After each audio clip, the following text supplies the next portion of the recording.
আসসালামু আলাইকুম দর্শক, এই হলো আমার চাষকৃত আমেরিকান 5G গুয়াতেমালা হাইব্রিড ঘাস, যেটা দিনকে দিন শাখা প্রশাখা বৃদ্ধি হইতেছে, ঝোপ বৃদ্ধি পাইছে, পোকা আক্রমণ করছে। দর্শক দেখেন, নতুন করে আবার পোকার ওষুধ দিতে হবে।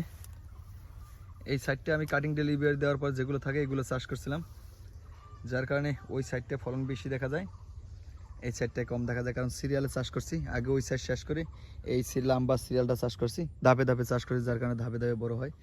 আর এই বছর এই 2025 সালে আমি যত ঘাস চাষ করছি গুয়াতেমালা, সব প্লটগুলো সিরিয়ালে চাষ করছি।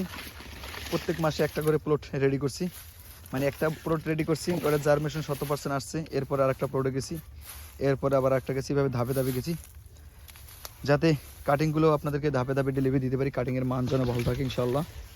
সেই হিসাব করেই এই ঘাসগুলো চাষ করা। দর্শক দেখেন, যত দিন যায় তত ঝোপ বড় হয়, শাখা বৃদ্ধি পায়, উৎপাদন বেশি আসে ইনশাল্লাহ। তবে আপনারা চাইলেও কিছুদিন পরে আমার কাছ থেকে এই ধরনের ঘাসের কাটিংগুলো সংগ্রহ করতে পারেন। দেখেন দর্শক, 4 ফুট 5 ফুট গ্যাপ দেওয়া, তারপরেও হাইটা যাইবেন আপনি, এরকম অপশন নাই। এই ঘাসটা এত ঝোপ হয়, এত বড় হয় এবং উৎপাদনের সেরা আসে।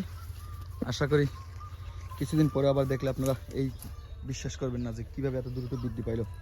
নতুন করে আবার আগাছা পুষে করতেছি, শুধু ঘাসের গোড়া, এই যে শুধু ঘাসের গোড়া পুষে করতেছি, এরপরে এগুলোতে আলগা মাটি দিলে ঝোপ হয়ে আসবে ইনশাআল্লাহ।